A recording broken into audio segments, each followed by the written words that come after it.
Hi everyone, today is a short video on the passive voice. Donc aujourd'hui je vous propose une vidéo assez courte sur la voix passive pour un petit peu récapituler tout ce que vous êtes censé avoir appris l'an dernier et remettre un peu les choses en place parce qu'on s'en est pas tellement servi cette année, donc j'imagine qu'il faut un petit peu réviser la structure.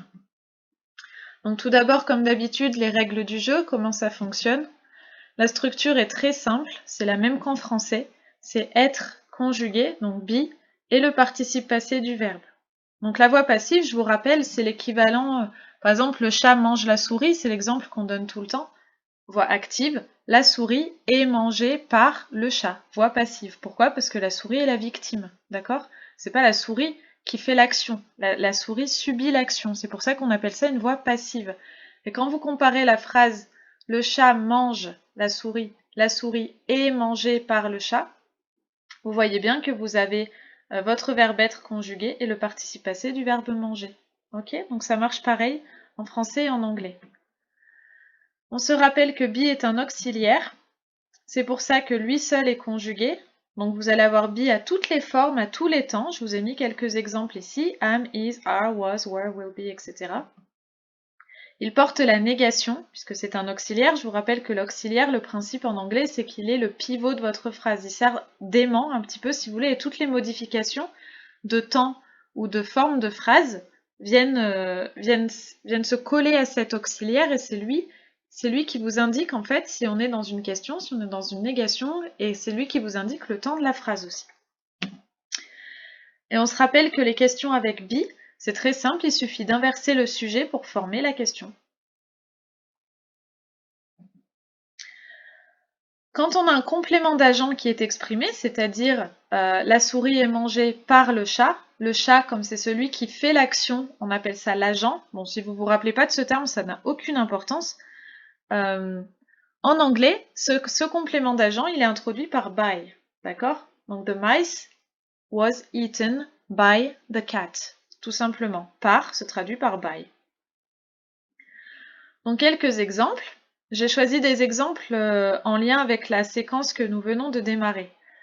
Donc on a dit que be était conjugué et que le verbe était au participe passé.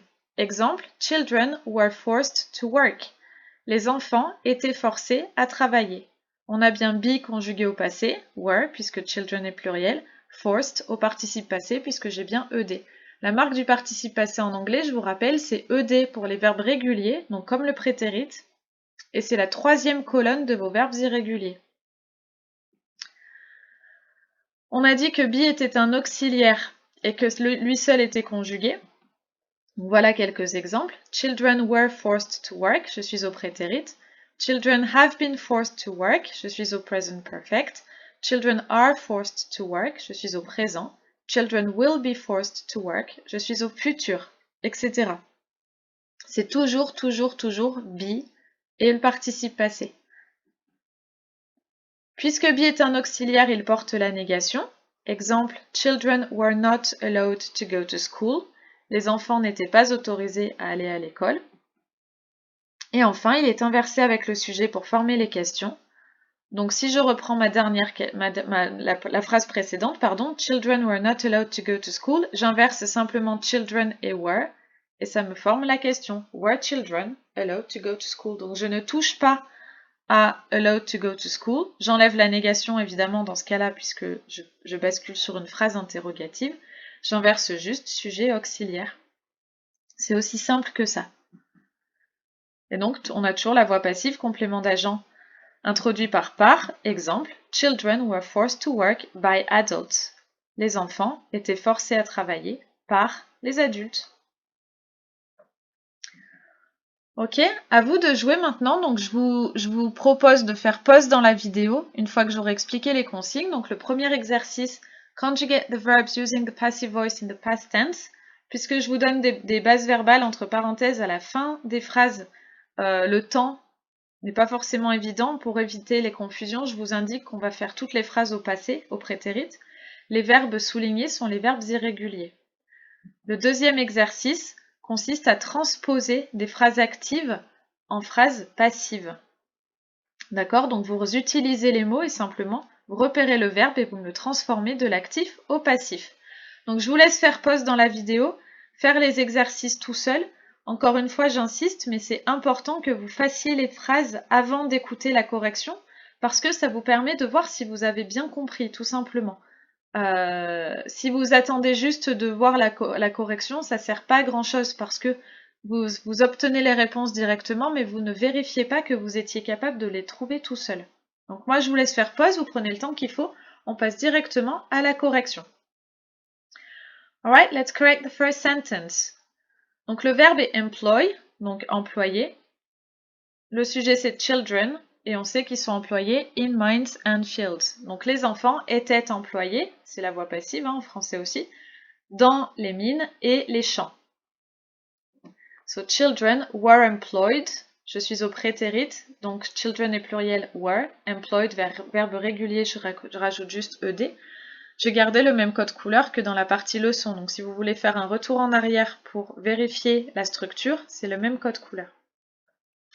Second sentence, the verb is consider. Attention, j'ai rajouté not, je veux donc une négation. L'école n'était pas considérée comme étant essentielle. School was not or wasn't considered as being essential. Ok? Was not et wasn't, je vous rappelle, c'est pareil.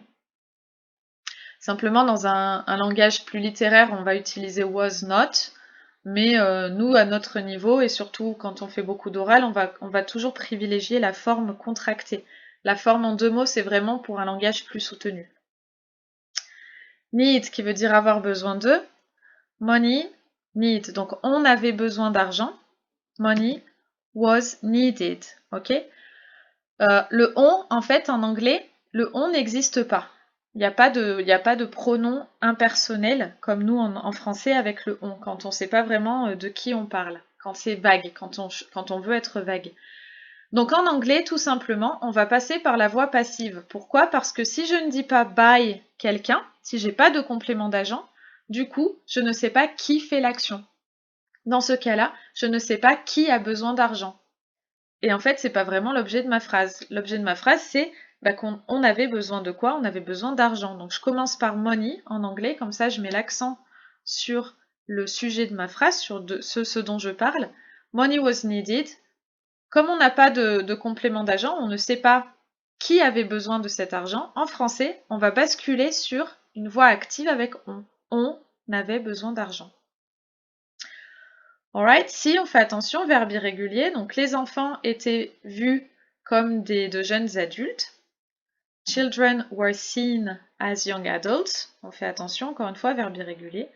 Dernière phrase, question. Donc on va faire attention à l'ordre des mots.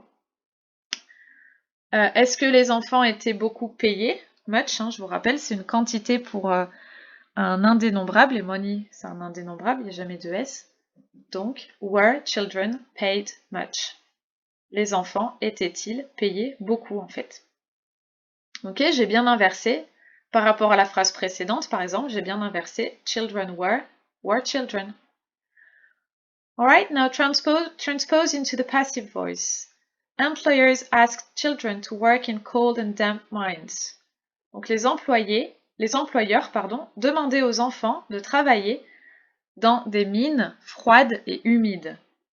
Donc ça, c'est la voix active. Pourquoi? Parce que les employeurs sont au cœur de l'action. C'est eux qui génèrent l'action. C'est eux qui demandent aux enfants. Donc la voix passive en français, ça va être on demandait aux enfants, si vous voulez, de travailler dans des mines froides et humides. Donc les enfants étaient demandés, si je traduis littéralement, même si en français c'est pas très heureux, étaient demandés de travailler dans des mines froides et humides par leurs employeurs. Ok? Bon, en français, on va plutôt privilégier la forme active parce que était demandé, c'est un peu bizarre, mais si je traduis littéralement, c'est ça. Donc ça va nous donner Children were asked to work in cold and damp mines by employers.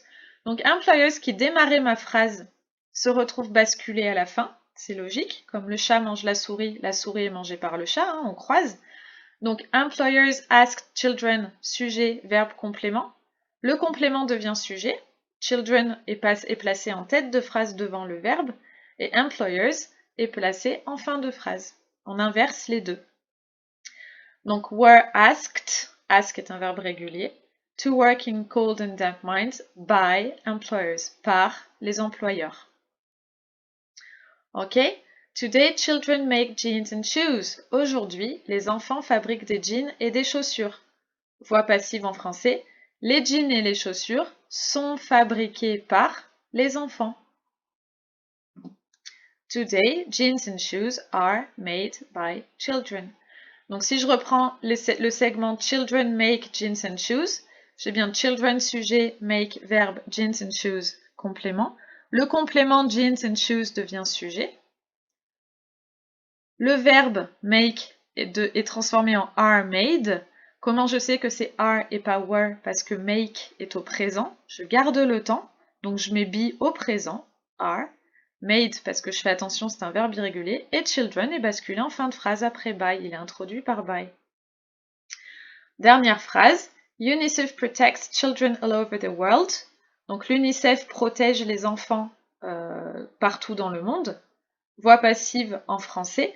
Les enfants sont protégés par l'UNICEF partout dans le monde. Ou les enfants sont protégés partout dans le monde par l'UNICEF. Hein. On peut déplacer le segment par l'UNICEF à plusieurs endroits, ça n'a pas d'importance.